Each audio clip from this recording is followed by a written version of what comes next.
everyone, hope this finds you healthy and happy. And I just wanted to do a video. Again, I have neglected to start at the beginning. Sorry about that.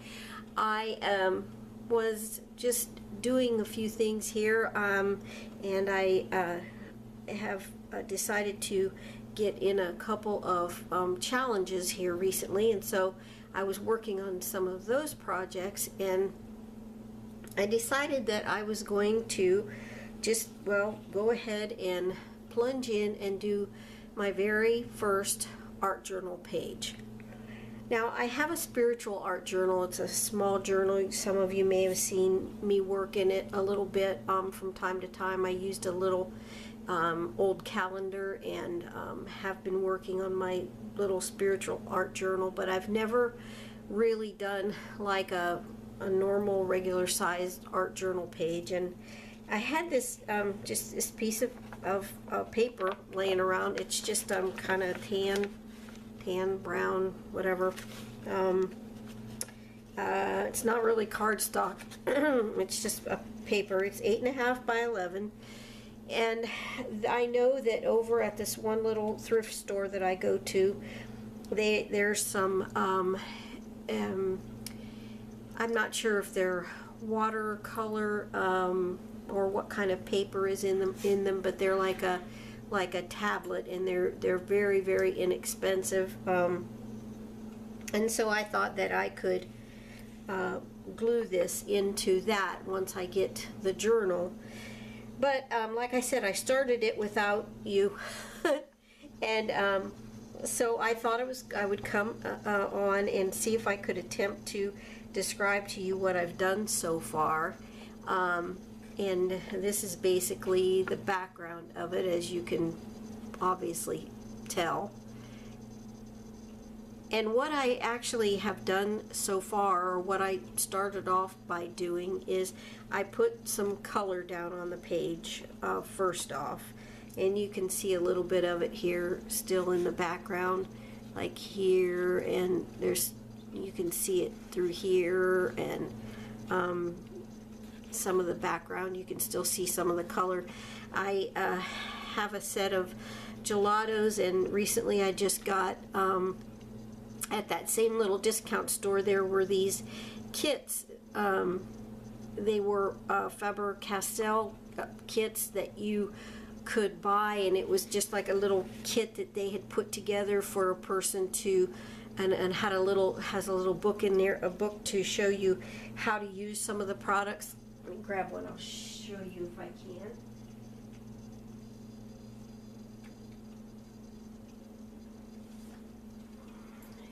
And I don't know, whoops, sorry about that.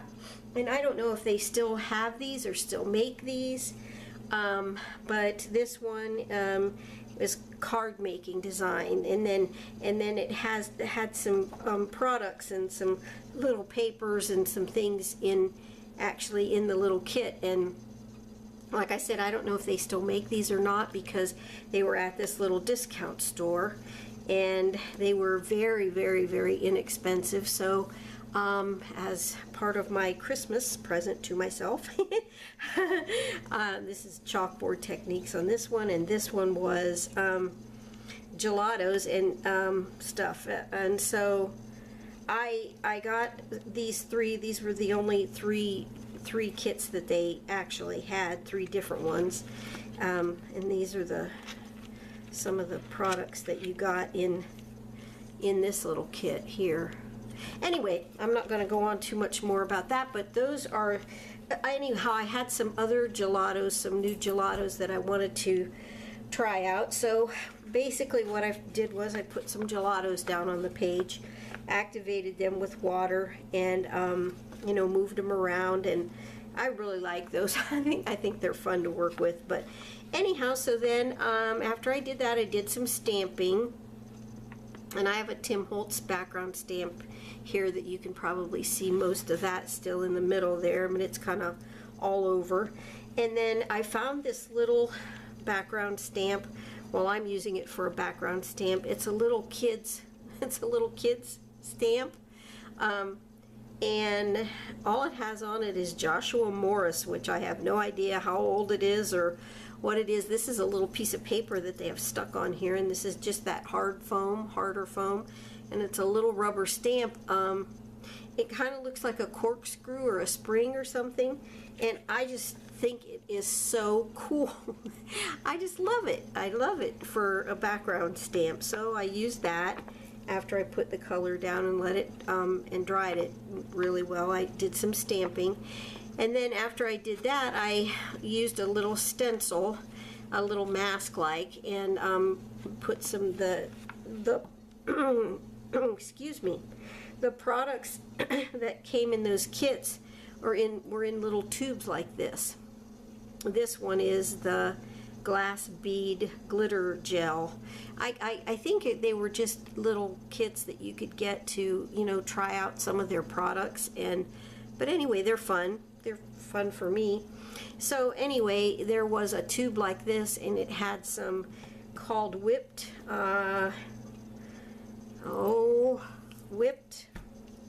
spackle. I remembered. I can't believe it. Anyway, and so I used it. I didn't even give you enough to do the whole project. So some of this is actually my homemade texture paste too. But I used a little mask and put some texture on it then with that. Then after that, I used some of my sprays and sprayed and, you know, gave the white texture paste some color. Put some color to the white texture paste. And then, even though I loved all the colors, and I thought they were pretty, and I liked how it was looking, I wish I would have done all the texture like this without the box around it. But you know what? Hey, it's my very first page, and that's how it came out, and so whatever. Mike Deakin says that, you know, it's yours. If somebody else would have done it differently, that's cool.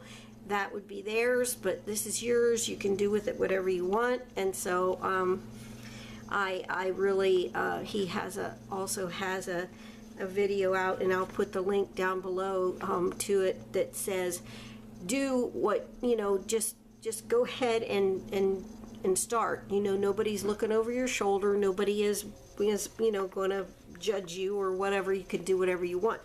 So that helped me. And then, without getting too much more long-winded, there are so many other people that inspire me with their art journal pages. One is Wendy Mason, and then Mike Deakin, and I will, if I think of some more, I'll put them in the caption, because I'm trying to hurry right now. My videos are always so awful long. Anyway, the thing that I did next then was I took a little bit of gesso and watered it down just a tad, just a hair.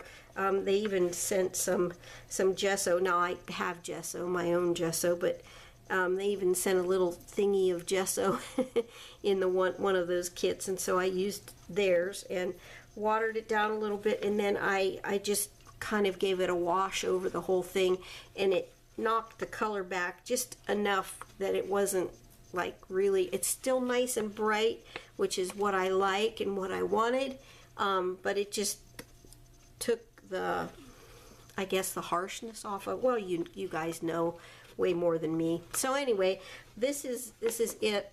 And then Mike says that he starts off by actually choosing a focal image first, or a focal point to his piece first. And of course I did that totally backwards. That's me. But anyway, because I have this part done, and then I was like, okay, now you need a focal point. What are you going to do?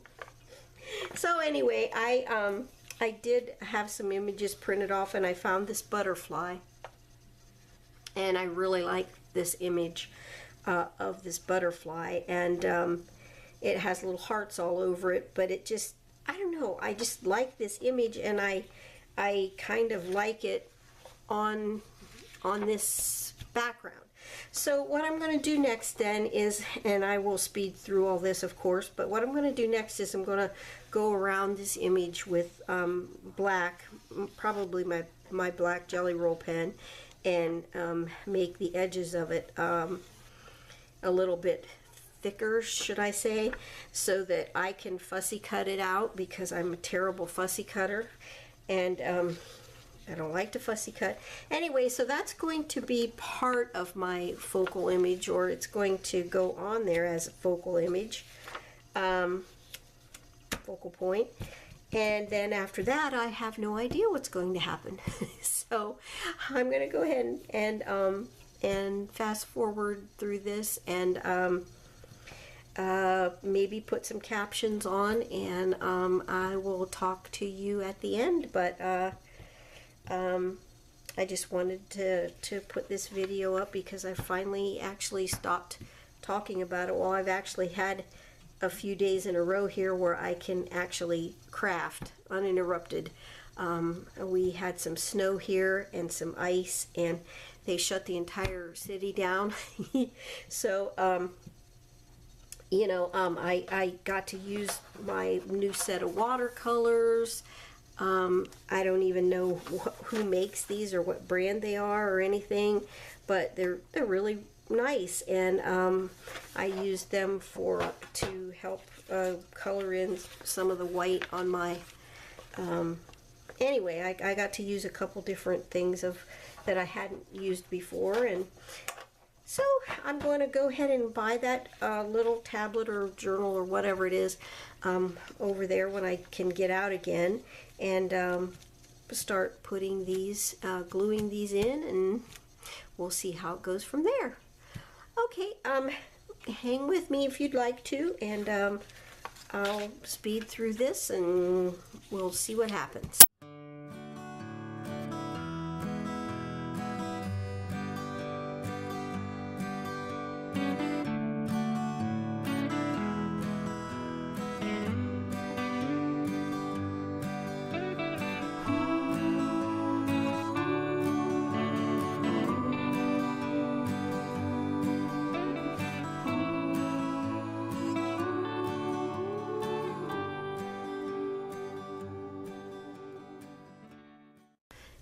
Okay, I've come back on. I wanted to go over some of the little highlights in the butterfly, and give them a little bit more definition so that it would stand out just a little bit more on my project. And I decided that I wanted some flowers for down here at the bottom.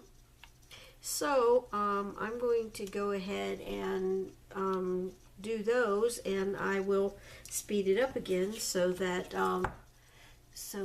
it doesn't take forever for the video to be done. So I'll go ahead and do that, and then I will probably talk to you a little bit more at the end.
Okay, what you're seeing here is me getting ready to put the wording, or the whatever you want to call this, typography or whatever, on my piece here. And I did some other things off camera that I will tell you about here as soon as I get these placed. And what I did was when I went to put my flowers and my butterfly down on the piece, it just looked like it was swallowed up into the background. I'm sure that you know that all of you folks who do this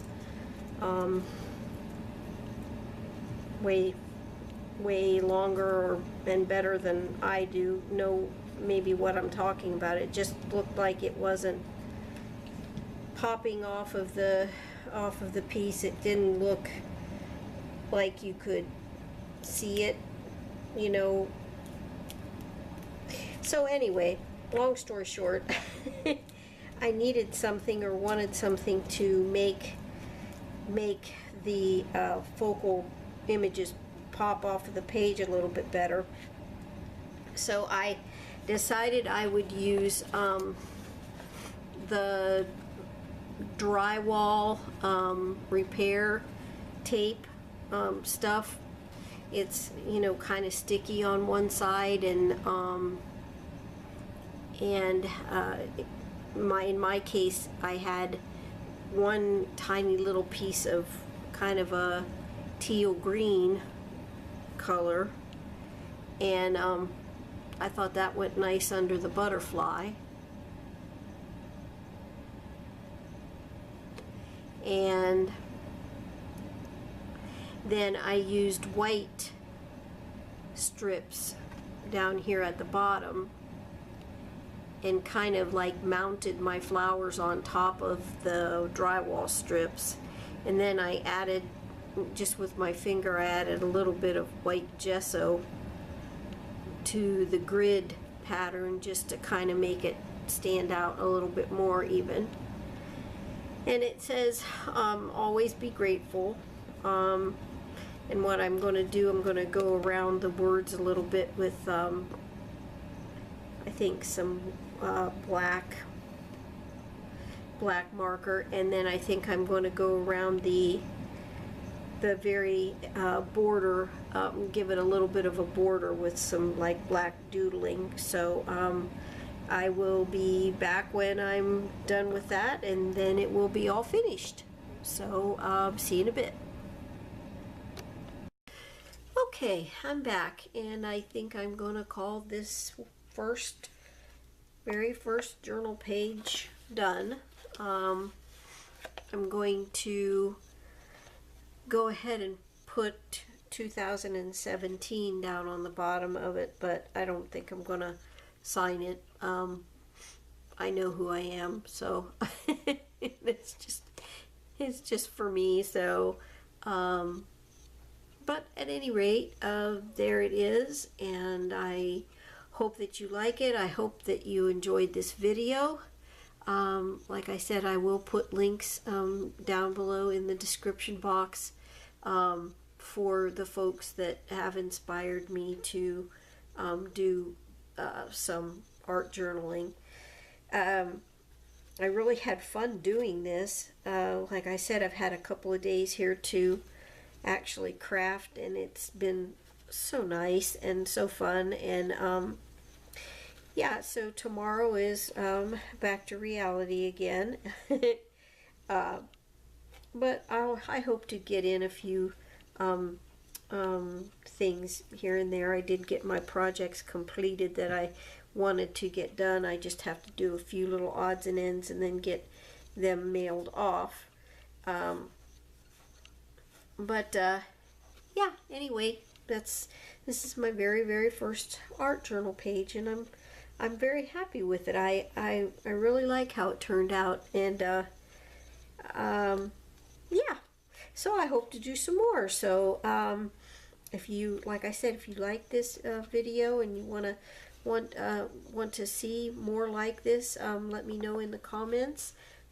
Please like it, and subscribe if you haven't subscribed. And I appreciate all my subbies. I do have a few new subbies, so hello and welcome. I appreciate you subscribing to my channel. I really enjoy YouTube and the crafting world, and hope that that you will stay with me for a long time. And that's all from me tonight. So bye everyone, and God bless you.